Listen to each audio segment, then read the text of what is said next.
Hey, good morning, everyone. Sorry for being a little bit tardy. Let me just kind of adjust these here. It seems that we are been having Sean at our press conferences so much, it just started making more sense that we start going to him here at the library to hold these. So it's good to be out at City Hall and at our public library. We have a couple of great initiatives that we're going to talk about today. First is going to be our summer reading program. This program is for kids and teens, and it kicks off on June 1st. Youth literacy is absolutely critical, and we're dedicated to doing all we can to support youth literacy. As many folks who work in this space know, there's a quantifiable tie between low literacy and heightened crime rates and low public health. Supporting literacy and reading in our kids not only helps set them up as individuals for future success, but also helps our entire community. 85% of young people who interface with the juvenile court system are sadly functionally low literate. And 70% of those who are incarcerated cannot read at a fourth grade level. So we know from the data that providing more opportunities for folks to improve their literacy, to be able to read, creates more opportunities in the future, and it's an investment that pays us dividends in not only the short term, but also long term throughout our community. So one of the reasons that we're supporting our public libraries and events and programs that encourage youth literacy is that it is so important. So here to tell us more about the summer reading program, along with another exciting initiative to encourage learning and curiosity, is our very own Sean Jones.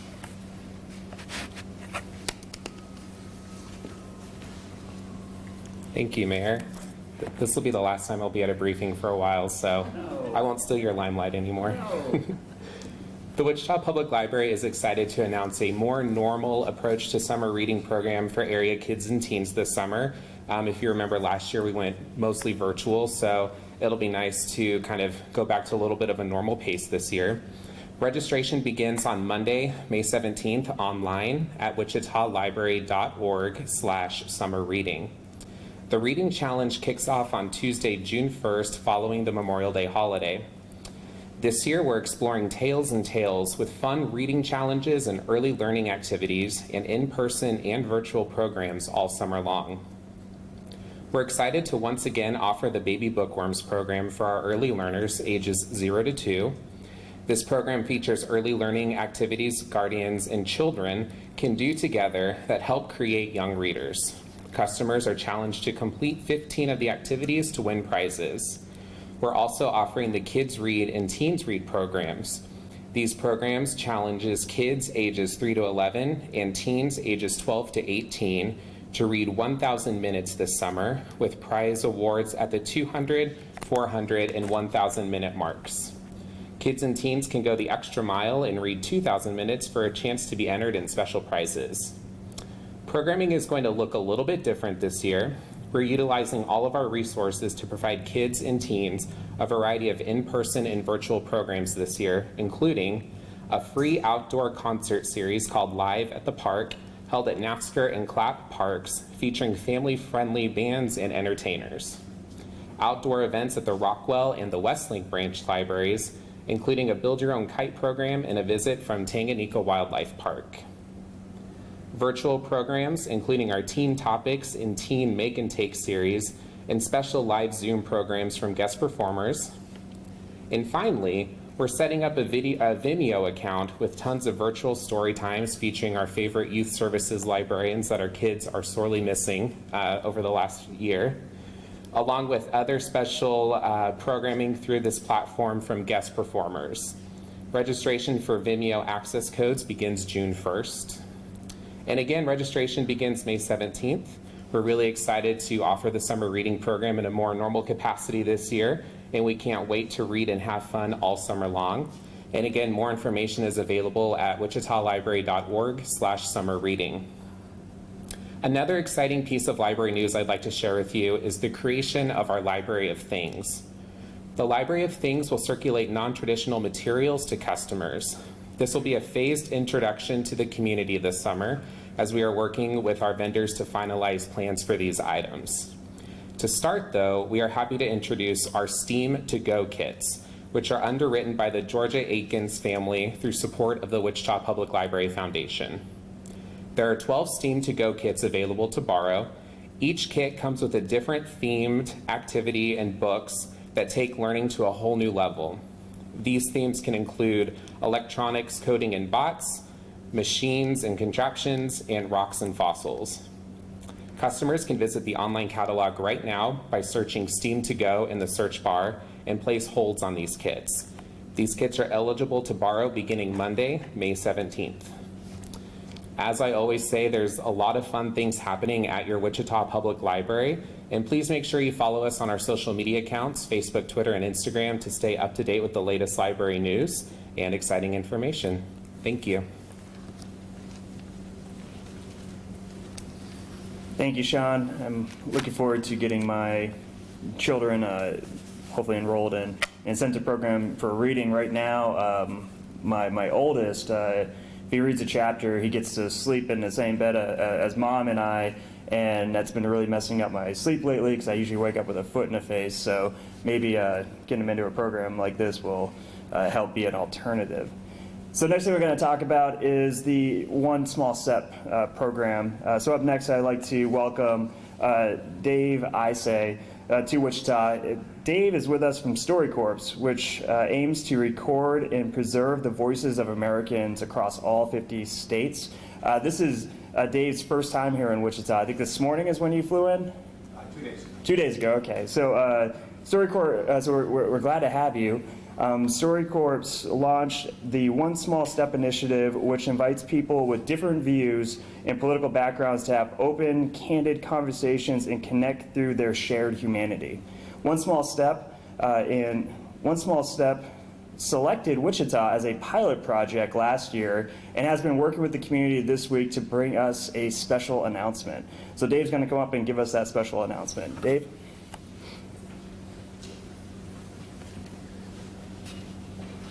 Thank you, Mayor. Is this, I'm a radio guy, is this mic high enough? Do you want me to move it up? You're good? Okay. First of all, it's great. I haven't been in a library in 16 months, so I'm thrilled to be here. And just thank you, librarians, who are just warriors always for all the work that you do. It's thrilling to be back in libraries, and Storycorps librarians are some of our fiercest advocates, so we're thrilled. I founded Storycorps 17 years ago. It's a real simple idea. We started in New York City. We put a booth in Grand Central Terminal where you can bring anyone who you want to honor by listening to their story, parent, a grandparent. You bring them into the booth. You sit across from your grandmother for 40 minutes with a facilitator in the booth with you in this sacred space. The lights are low. And you ask questions and you listen. Most people think of it as, if I had 40 minutes left to live, what would I say to this person who means so much to me? At the end of the 40 minutes, you get a copy, and another stays with us and goes to the Library of Congress, so your great-great-great-great-grandkids can get to know your grandmother through her voice and story. Started in New York and then launched nationally. We have these Airstream trailers that travel the country, collecting the stories of everyday people. It's about the poetry and the grace and the beauty and the stories hiding in plain sight all around us if we just take the time to listen. We've had about 700,000 people participate in Storycorps. It's the largest single collection of human voices ever gathered, and essentially because of the kind of things that happen in the booth, we're sort of collecting the wisdom of humanity. We're a nonprofit, and we decided, and Storycorps works very well, but we decided to break it about 5 years ago when we started becoming concerned about the crisis of contempt in the country, about across the political divides, how we're not seeing each other as human beings anymore.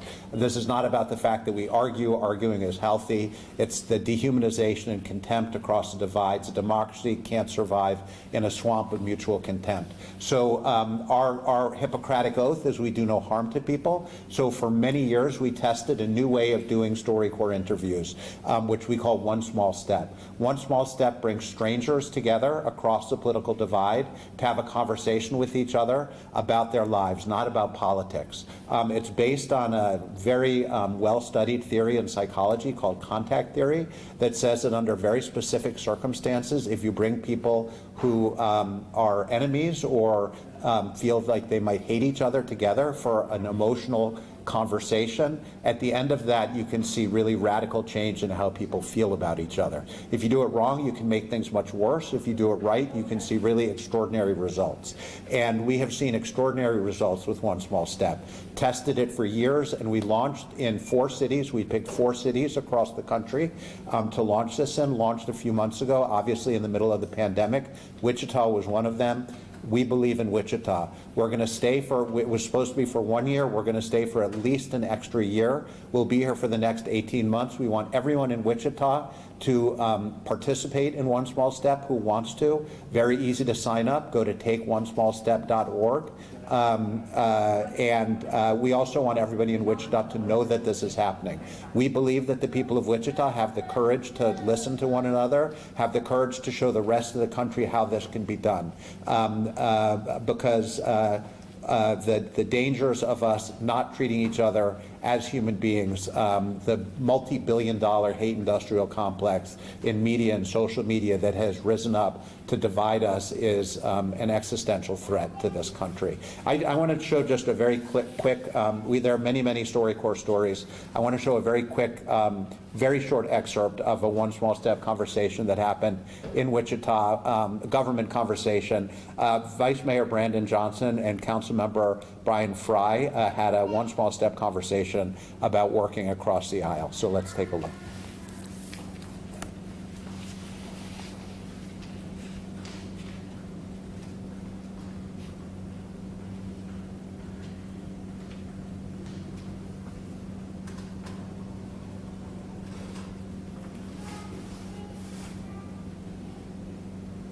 Probably the most frustrating thing is because he's a Republican, because he's a Democrat, that's always going to be that person's position.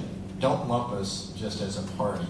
Identify us as the individual, what we believe, listen to what we're saying. I get so tired of people just saying, well, it's the good old boys. That's probably the biggest frustration I have.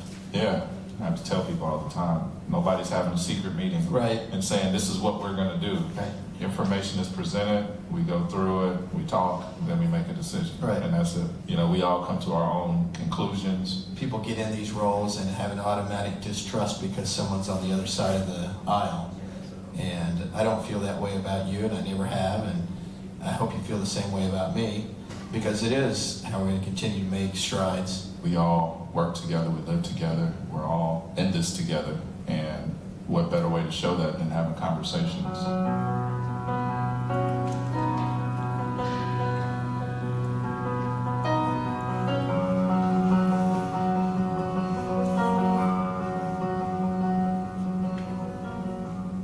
I saw that clip on the airplane coming over here, and I just want to say Vice Mayor Johnson was not dressed as Santa, so people wouldn't recognize him talking to a Republican. It was Christmas, and he was playing Santa at the City Council. So we are going to stick around. We believe in this deeply. We're excited to work with Mayor Whipple. We're excited to work with everybody across Wichita. Again, this is an experiment, and the rest of the country is going to be watching. And we believe that Wichita can show the country how it's done, and that we can help to deal with this crisis in listening and communication that we have in the country. So thank you so much for giving me the chance to be here today, Mayor.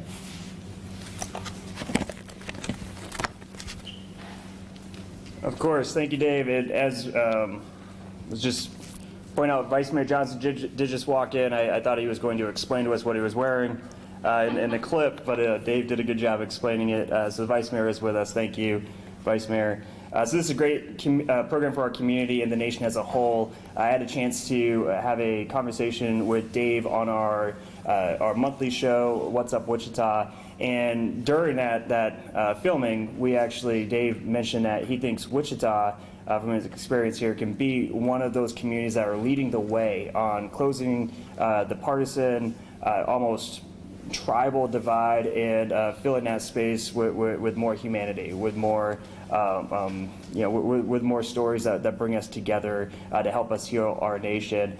And frankly, I know Dave knows his stuff, because that's exactly what Wichitans are about. It's about approaching problems that bring us together for a common solution, not about division. And if Dave and his team can see that from their work here, then I think that Wichita has something that we can show the nation. So looking forward to seeing this program really pick up popularity, and also to highlight Wichita. So with that, we'll open up to questions, and as always, I will answer anything.